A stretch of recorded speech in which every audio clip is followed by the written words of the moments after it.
ஒரு ஆயில் விட்டுட்டடி. என்ன oil D? ரொம்ப ரொம்ப முக்கியமான ஆயில் டி, அதை போய் விட்டுட்டியே. அதான் என்னது? தெங்கம்பழம் ஆயில். தெங்கம்பழம் ஆயிலா? எப்படி இருக்கும் அது? தேங்காயில் தாண்டி அது. ஓ, தேங்காய்க்கு புதுசாக நீயே தெங்கம்பழம்னு ஒரு பேரை கண்டுபிடிச்சிட்டியா? இல்லடி, இது 5ஆம் நூற்றாண்டுல எழுதின பழமொழி 400 புக்கில் இந்த வார்த்தை இருக்கு. நாய் பெற்ற தெங்கம்பழம்.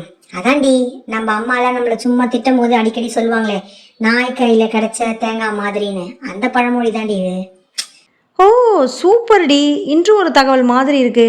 அப்போ கவுண்டமணி செந்திலோட தேங்காய் காமெடிக்கு பதில் கிடைச்சிருச்சுல்ல? ஆமா இல்ல. சரி, இப்போ நீ நம்ம கான்செப்டுக்கு வா.